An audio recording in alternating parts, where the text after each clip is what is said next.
Hello everyone, and thank you for being here today. Today, we're diving into a topic at the intersection of neuroscience, engineering, and human potential: brain-computer interfaces, or BCIs. We'll look at what they are, the different types, how they are applied in real-world scenarios, and the exciting work being done by companies like Precision Neuroscience.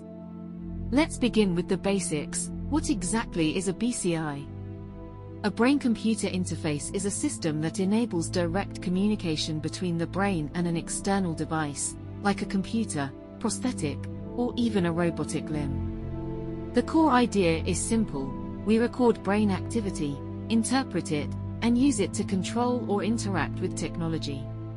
This can bypass traditional pathways like muscles or speech, offering powerful tools for those who've lost those abilities. There are three main types of BCIs, each defined by how invasive they are. First, non-invasive BCIs. These do not enter the body. They typically use EEG sensors placed on the scalp to detect brainwaves. These are the safest and easiest to use, but they offer limited signal clarity. Second, invasive BCIs. These involve surgical implantation of sensors directly into the brain tissue. While this approach offers the highest signal resolution and fidelity, it also comes with significant medical risks. Third, partially invasive or minimally invasive BCIs. Here, sensors are placed beneath the skull but not directly in the brain. This offers a balance, better signal quality than non-invasive methods, but less risk than fully invasive implants. A small diagram often helps here. Reference image shown in slide. You can see the layers these devices interact with. BCIs may sound futuristic, but they already have real-world applications today, especially in healthcare and assistive technology. Let's walk through the main areas. First, medical rehabilitation. BCIs assist individuals suffering from paralysis, stroke, or neurodegenerative diseases like ALS. These systems can help people regain control over digital devices, robotic limbs, or even wheelchairs, using nothing but their thoughts. Second, communication aids.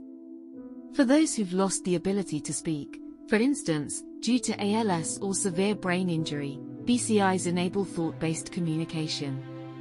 Imagine selecting words or letters on a screen, simply by focusing on them. It's slow now, but steadily improving. Third, neuroprosthetics. BCIs can directly control robotic limbs or exoskeletons, offering individuals more natural and intuitive movement. Instead of learning to move a joystick, users can control limbs by intending to move, just like before their injury. Fourth, cognitive enhancement. This is a more speculative but fascinating area, using BCIs to improve memory, focus, or even learning speed. It's still early days, but the possibilities are vast, from treating ADHD to accelerating learning in education. These applications have the power not just to restore lost function, but to augment human capabilities in unprecedented ways. Brain Precision focuses on minimally invasive BCIs. Why does this matter? Minimally invasive systems offer a middle path, better performance than EEG, but with far less risk than deep brain implants. Precision Neuroscience avoids major surgery by using thin-film electrodes that are gently placed on the brain's surface, underneath the skull. These ultra-thin, flexible devices sit quietly on top of the cortex and can record high-quality signals without penetrating the brain tissue itself. The goal? To give people with neurological injuries or diseases the freedom to move, speak, and live more independently, without exposing them to the dangers of full invasive procedures. The startup's vision aligns closely with where the whole field of neurotechnology is heading: safe, scalable, and high-performance BCIs. Think about stroke patients who could regain the ability to type, speak, or control devices just by thinking. That's the future Precision Neuroscience is building. But with this incredible potential comes important ethical and social questions. Who will own the data from these interfaces? What are the risks of brain hacking or surveillance? How do we ensure equitable access to BCI technologies? As we make our brains more connected to machines, we need strong policies, privacy protections, and public dialogue. We must also consider long-term safety. Even minimally invasive procedures have unknown consequences over decades of use. To wrap up, brain-computer interfaces are no longer science fiction. They are real, working systems that can restore communication, control, and independence. From EEG caps to surgically implanted arrays, BCI technology is progressing fast. Startups like Precision Neuroscience are redefining what's possible by combining cutting-edge neuroscience with minimally invasive engineering. We are standing at the threshold of a revolution, not just in medicine, but in how we interact with technology itself.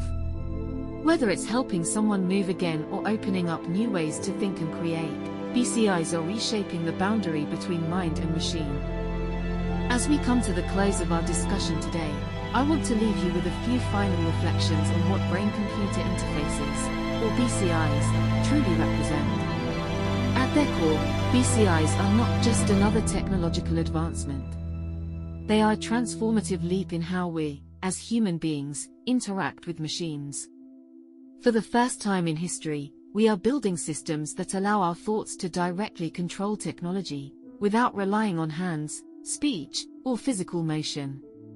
This is not a minor upgrade. This is a new paradigm of human-computer interaction. What does that mean in real life? It means that someone who's been paralyzed by a spinal injury may soon be able to move a robotic arm, or even regain the ability to communicate, just by thinking. It means individuals with severe neurological diseases could reconnect with the world in ways that were once unimaginable. It means freedom, independence, and dignity restored to people who have lost them. And that, perhaps, is the most powerful promise of BCIs, new possibilities for individuals with disabilities. For these individuals, a BCI isn't just a gadget. It's a lifeline. A way to write an email, speak to a loved one, or move across a room, not with frustration or delay, but with intention and control. But as with all breakthroughs, this power comes with responsibility. The development of BCIs must go hand in hand with careful and thoughtful consideration of the ethical, social, and technical challenges they bring. Let me explain what I mean. Ethically, we are entering territory that touches the very essence of human identity. If we can read thoughts, or even influence brain activity, how do we protect mental privacy? How do we draw the line between assistance and intrusion? Socially, we must ensure that BCI technology does not become a luxury for the few. If it's only available to the wealthy or to patients in elite medical centers, we risk widening the digital and healthcare divide. Equity must be built in from the start. And technically, we need to ensure that BCIs are not only effective, but also safe, reliable, and secure. These devices will live close to, or even inside, the brain. That means we need rigorous safety standards, long-term studies, and strong safeguards against misuse or hacking. So where does that leave us? It leaves us at a crossroads, one filled with extraordinary potential, but also profound responsibility. If we approach BCIs with vision and humility, with scientific rigor and ethical care, we can create technologies that not only restore function, but enhance human life in ways we're only beginning to imagine. That's the challenge. And that's the opportunity. In the years ahead, brain-computer interfaces will move from the lab into hospitals, homes, and, perhaps, everyday life. The choices we make now will shape whether this technology becomes a tool of empowerment or a source of risk. So let's choose wisely. Let's build BCIs not just with precision and innovation, but with compassion, equity, and foresight. Because at the end of the day, this isn't just about machines. It's about people.